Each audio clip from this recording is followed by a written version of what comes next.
Welcome to Legislative Report with your state representative, Doyle Heffley, representing the 122nd District in Carbon County. Well, there's a lot to talk about concerning the actions of Pennsylvania state government and how they affect you. So without further delay, Representative Heffley, welcome. Herb, thank you, and thank you for taking the opportunity to sit down and chat a little bit about some of the issues that we're dealing with here in Harrisburg and some of the opportunities that we have moving forward. It's always an exciting time here at the state capitol. Well, one of the topics we'll be discussing later is redistricting, or drawing the state legislative district map. But on that note, I thought we could start by talking a little bit more specifically about the communities you represent, because let's face it, sometimes when you look at the legislative district map that you're in, it's hard to tell who your representative is. So tell us a little bit more about those specific communities. Well, Carbon County had the benefit of being represented in the 122nd District, which the county line was the district line, and that changed in 2011, unfortunately, with the redistricting. Redistricting is done every 10 years after the census, so it's very important as residents fill out that census.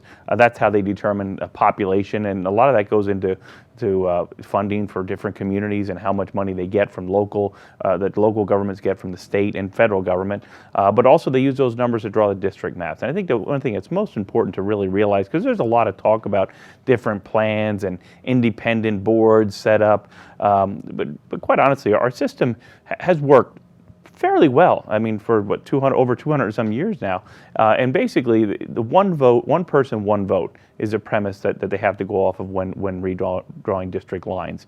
So you know, we're fortunate in Carbon County, a very condensed district. Some of the districts give us those communities in that perimeter, if you could just kind of sketch it out verbally.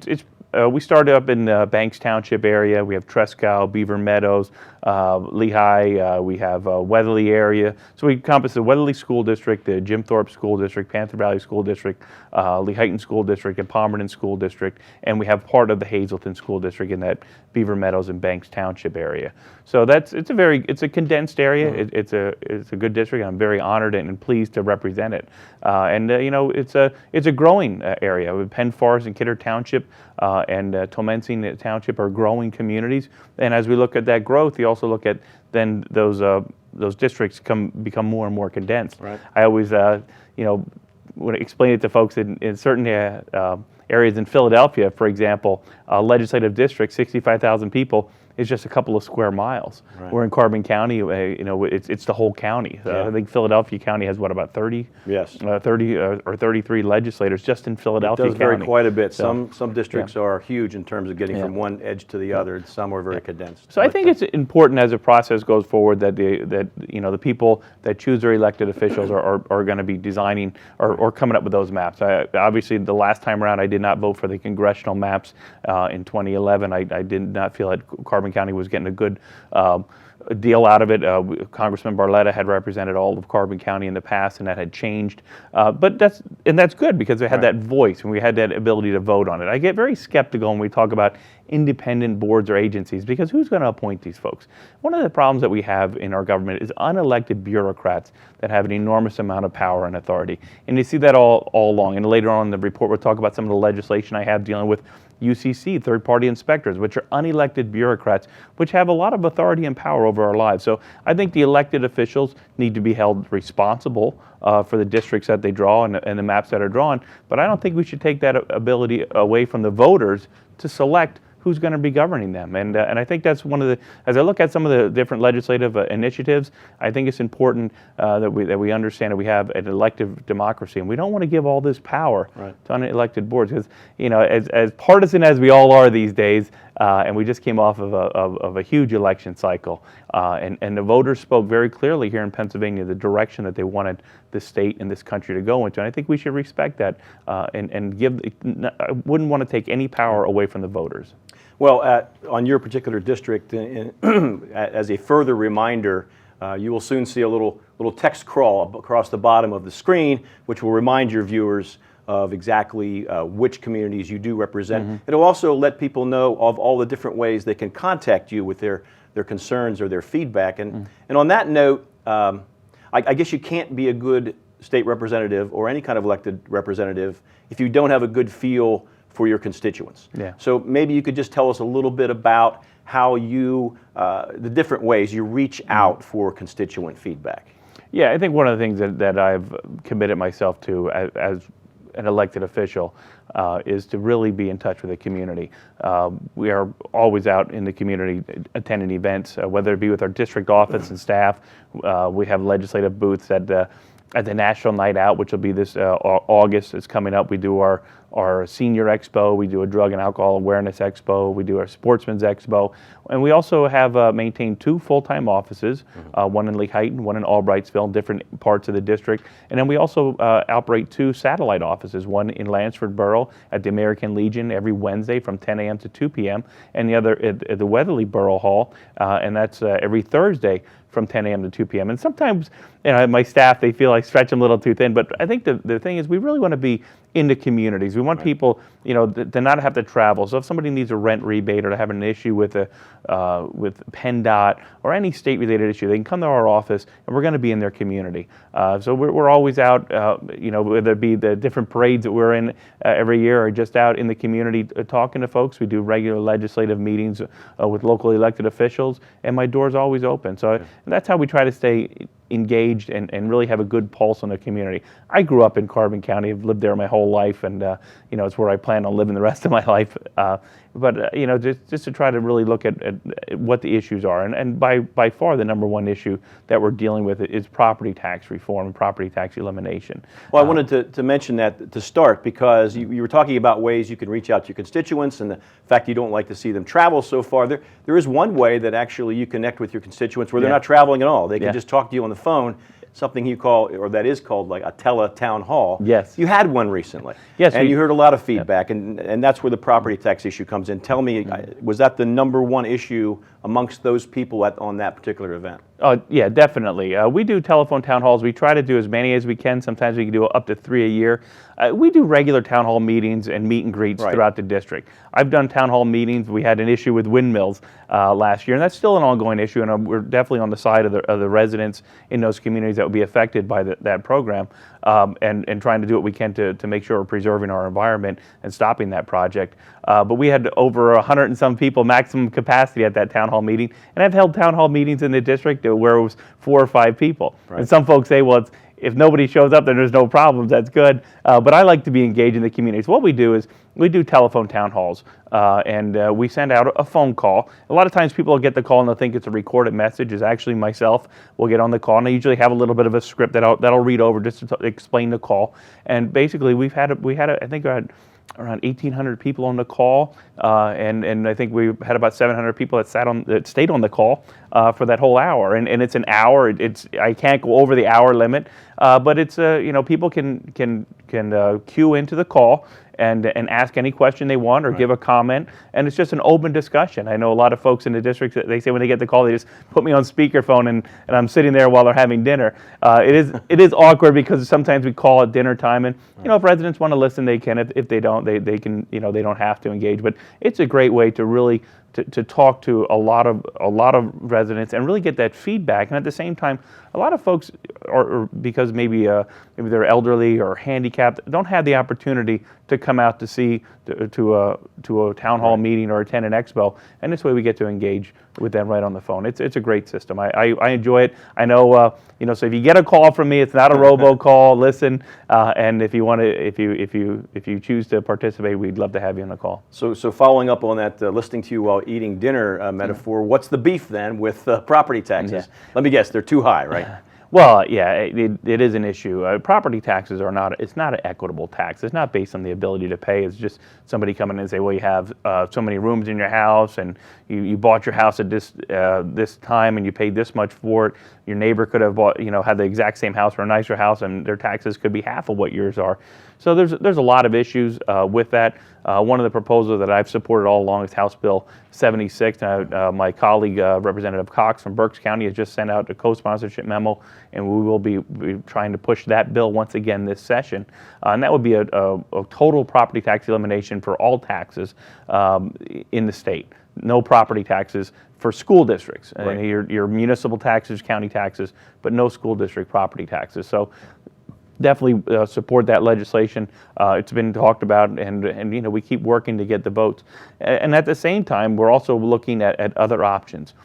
Because we've talked about this now. I've been here for about 7 years, and it's very frustrating because it is the #1 issue. And I live in Carbon County. My taxes are high, and I know what the residents are, and I know folks that are going to have to sell their home because they can't afford their taxes. So we can do better than that. And I think it's time that the legislature out here and my colleagues really come to address this. Maybe it's not an issue in their district, right, but the inequity of what it's causing in northeastern and central Pennsylvania, and the issues that are impacted by sky-high property tax. There's people that are paying $14,000, $12,000, $10,000 a year property taxes, and it's not based on the ability to pay. So we can do better than that. There's a lot of proposals out there. 76 is kind of the gold standard that would eliminate property taxes for everybody.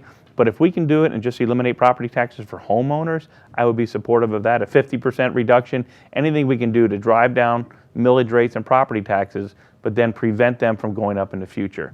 Right. That's the legislation that I would support. But state government and federal government, for that matter, survives on tax revenues. Yes. So do you think people understand that eliminating property taxes means there's going to be a shift? Mm-hmm. It's going to be a shift away from property taxes, but there's going to be other taxes then that come into play or that get increased. Why is that a fair mix for you?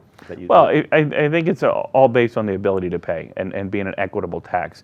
So, for example, if somebody owns a home and maybe they're paying $10,000 a year property taxes, what if they lose their job? What if they get hurt on the job? They get an illness, or they just want to retire? Right. The next year, so maybe they have a job where they have the income they can pay that tax. The next year, now they're going to have to sell their home because they can't pay their taxes anymore. So it's really the inequity in it, and plus the fact that we have a lot of areas right now that are doing spot assessments, so they're assessing at the point of sale.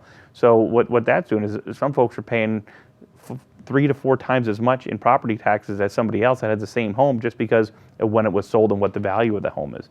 So we actually have legislation coming up in the Commerce Committee. Next week, they'll be voting to stop that practice across the state of spot assessments. So, yeah, if you look at shifting to a sales tax, everybody's going to pay a sales tax based on their ability of how much they shop. Or if you look at a slight income tax or earned income tax or personal income tax, at least it's based on that ability to pay. So if you're making $100,000 a year or $50,000 a year, you're going to be paying an appropriate amount of money. Okay. Let's shift, if we can, to a little bit of a different topic, but it's one that's very much talked about and has been for the last several years. I think the public is becoming more and more aware of it, and that's the pension problem as it concerns state government employees and our public school system employees. Let's bring people up to date on, number one, what is the problem and what is the potential solution as you see it? Well, obviously, pension costs are really what's causing the issues right now with the state government. If you take the pension, public pension payments out of our state budget, we would have a budget surplus. Yeah. But that pension is pulling dollars right out of the classroom. It's affecting every state agency, whether it be the Fish and Boat Commission, the Game Commission, DCNR, because of the pension payments. And just to explain how we got here, years ago the legislature took a holiday. The pension fund was funded at 110%. So they said, oh, we're not going to put the money in. So the state employee, they put their money into the fund.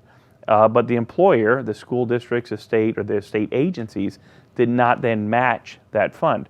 The plan is the employee puts a percentage of their wages in, and the employer matches that. Right. That money goes into a fund. That fund grows. And then the public employee, when they retire, they receive those benefits. Well, with the state agencies not putting the money in, and the state not putting the money in, and that was a great travesty in this whole thing. I mean, in 2010, the year before I was elected, the state budget, $0 went into the pension fund. Right now, we're up to over $4 billion. That's one line item in the pension to grow in that time frame, $4 billion.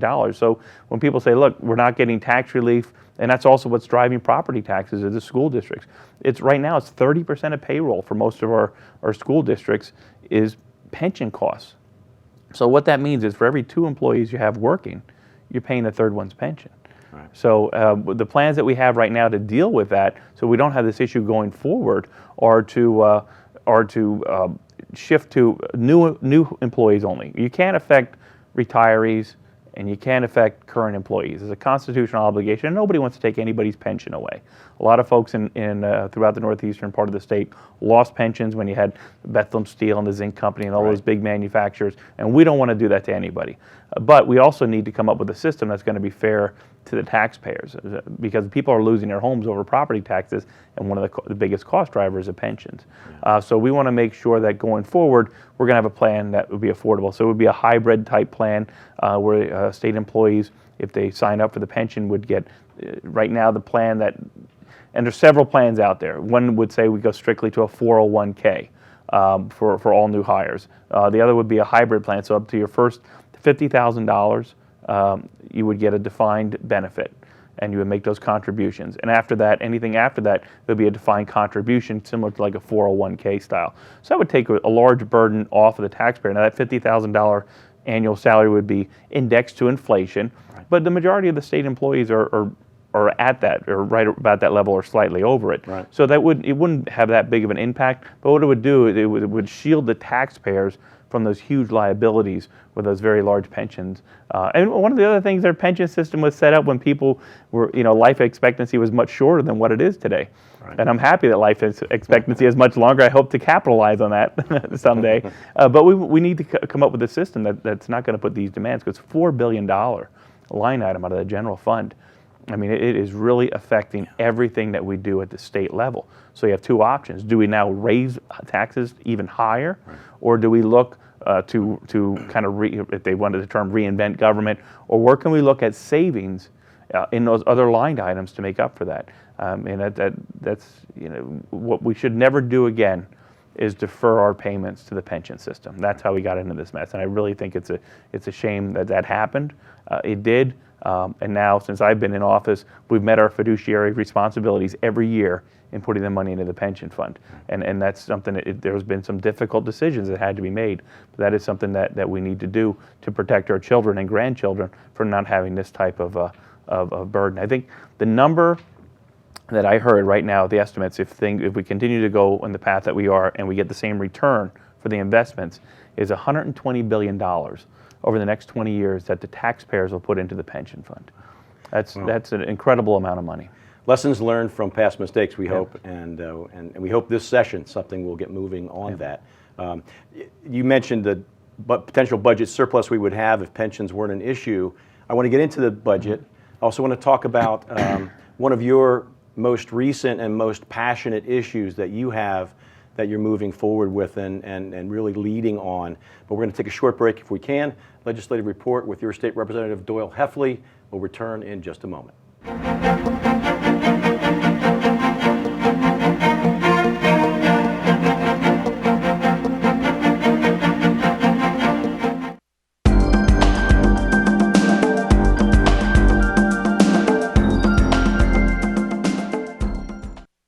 Did you know that on October 4th, 1911, the statues that greet visitors in front of the state capitol building in Harrisburg were dedicated to the citizens of the Commonwealth? In 1902, George Gray Bernard was commissioned to design the figures that embellish the front of the Capitol building.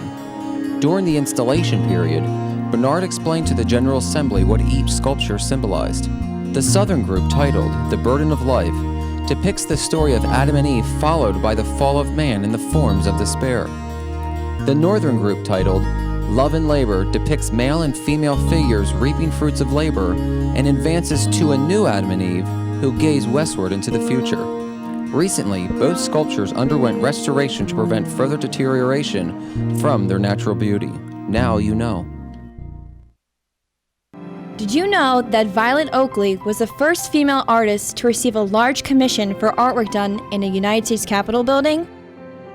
In 1902, Joseph Houston, designer and architect for the 3rd Harrisburg Capitol building, commissioned Violet Oakley to paint murals for the governor's reception room. He believed that Oakley's contribution would add interest to the building and act as an encouragement of women of the state. Prior to beginning her work for the Capitol, Oakley set out to England to conduct research for her murals. Upon return, she decided to center her artwork on William Penn and the founding of Pennsylvania. Oakley made sure that Penn's ideals of justice and peace could be seen throughout her work. In 1906, she completed 13 murals titled The Founding of the State of Liberty Spiritual and was placed in sequential order around the governor's reception room. These murals were some of the first to be installed in the Capitol. When Edwin Austin Abbey, another artist for the Capitol, died in 1911, Oakley was offered another opportunity to create murals for the unfinished Senate and Supreme Court chambers. Her work on the Senate murals, including International Understanding, was completed by 1919. Oakley then completed the Supreme Court murals, including the Divine Law, by 1927. Oakley is said to be the principal artist for the Capitol, with a total of 43 murals on display. She remains one of the greatest muralists in the United States. Now you know. Welcome back to Legislative Report with your state representative, Doyle Heffley, representing the 122nd District in Carbon County. Before the break, we were talking about some issues that affect the budget in Pennsylvania. We're at budget time now. This is the time when lawmakers have to put their heads together and try to hammer out a budget. Where are we right now in that process, and what is your reaction to what the House has proposed to this point? Well, in February, the governor had given his budget address, and he proposed a $32.3 billion state budget. Currently, we're looking at going into next year's budget with approximately a $3 billion budget deficit. And a lot of that is primarily cost to carry. Like we talked earlier about the pension costs, that going up, the Medicaid expansion costs, that costing the state much more, as the Governor Wolf had chose to take that expansion. And then the cost to carry in those line items. The House, we put forth a budget. It wasn't perfect. It's not going to be the final project. There are some line items that I was concerned with. And we passed that budget in early April, a $31.52 billion budget. It does not increase taxes.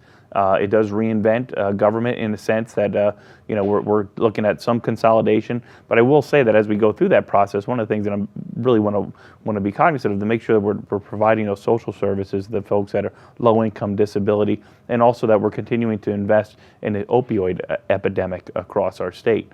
So there still are a lot of moving parts. That we did pass a budget. It is in the Senate now, waiting for the Senate to come up with their proposal, and then there'll be a conference committee. But I think it's really important that as we go through that process, one of the things that I'll be looking at is, I can't see raising taxes on working families here in the Commonwealth without providing those families some sort of property tax elimination or relief. I mean, we can't, you can't keep asking people to pay more and more. Almost every business and every entity in our nation has gone through some kind of transformation dealing with the new fiscal climate that we're in, and we need to do that as a government as well. I think the other key is really we got to continue to help our business community and help those job creators to grow the economy.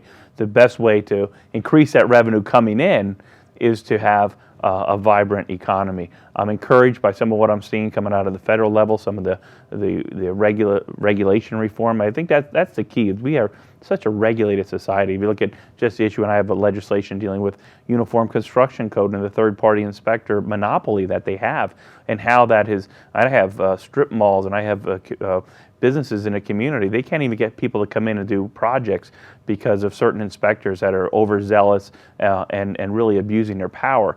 So that type of regulatory reform to create a better business climate, and at the same time, and we're not talking about Walmart or Google. Right. We're talking about somebody that wants to open up a pizza shop. Mom and pop those family-owned businesses. I mean, we need to get back to that entrepreneurial spirit. Those are the folks. That's where the 80% of the jobs are created in those small businesses. And we need to continue to see that growth throughout our communities in Carbon County. So anything, the legislation that I can push to work on that regulatory reform and get this economy growing again, right, so we can that help the bottom line in our budget, I think is key. We only have a few minutes left, but we cannot finish this program without talking about really what has become maybe a signature issue for you, and that is, and you mentioned it, the opioid abuse epidemic in Pennsylvania. And it's not just in Carbon County, it's all across the state, it's in other states as well. I want to just start with just maybe briefly talk about the emotional aspect of this. What brought you into this particular issue? Well, I think when you see the amount of families that are struggling, the young people that their lives are destroyed by addiction, and also the lives that are lost. I mean, we had a 15-year-old boy that had died because of a methadone overdose. And we need to continue to address it. And really what's driving us is how we treat pain in our state and in our Commonwealth, and the prescribing of opioid prescription pain medications. Right. That's what has really fueled us. 82% of people that abuse heroin admit to first having started with the opioid prescription drugs. Young athletes need knee surgery, and they get prescribed a 30-day prescription of a very addictive drug. And before you know it, they're dealing with a lifetime of addiction. It's destroying the family and destroyed their lives. We're seeing that play out over and over again. People that are in automobile accidents. And the number one addiction rate is males, 25 to 45. People that through workers' comp got injured on the job and wind up becoming addicted. We have exposed a huge segment of society to a very powerful addiction of opioids that would have never been exposed. Heroin has been around for centuries, right. But yet we never had this epidemic, but we really are seeing that. So we worked on a legislative package to change how our prescribing guidelines in our state. A knee injury or a car accident shouldn't be a death sentence of addiction. So we want to look at being more responsible and holding our prescribers. We implemented the prescribing database, which has paid off.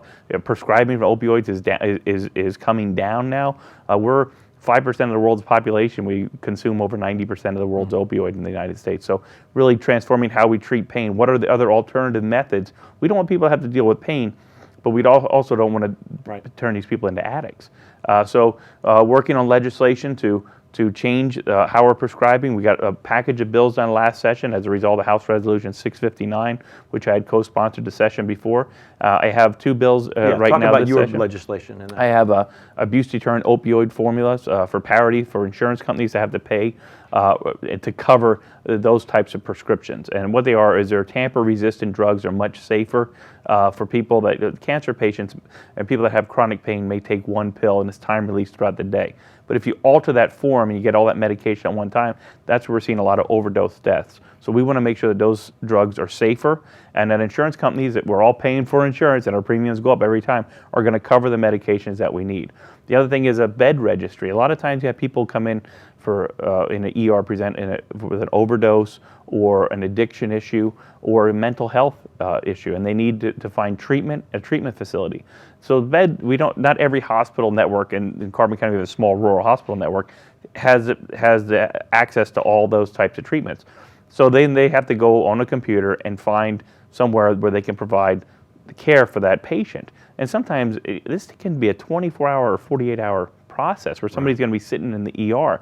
So I'm working with the local hospitals to try to come up with a plan. We have legislation that will hopefully be voted on this upcoming month for a mandated bed registry. So any facility that has treatment beds available, they would go in there. So if an ER doctor or an ER nurse, they want to find this patient care that they need, they'd be able to access that on the computer and find a bed and get that patient the treatment that they need right away. Not saying, oh, go home, come back in 2 weeks, we have a bed available for you here.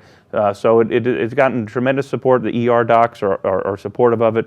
We've gotten a lot of support from the stakeholders, and we're going to continue to work on that legislation to provide access to care for the people that need it. The beds are out there. Right. We We just need a way so the people that are looking for them can find them. So that's another initiative that we're putting forth. Good. Well, one thing's for sure, we talk about bipartisanship and the lack of it a lot of times in politics. This is something that House Republicans, House Democrats, Senate Republicans, Senate Democrats, the governor, they're all on board with trying to make sure they address this problem, which has really sprung up, as I said, not just in Pennsylvania, but across the country. That's all the time we have for today, though, but I want to thank you for joining me. I know you're going to continue to work on problems like, or issues like the budget, along with your colleagues, and again, thanks for joining me. All right, thank you, Herb. That is all the time we have for today's program. If you have any questions for Representative Heffley about this program or about any state government-related matter, please feel free to contact him at his district office, through his website, even through Facebook. And that contact information will be on your screen in a moment. Thanks for watching, and please join us next time for Legislative Report with your state representative, Doyle Heffley.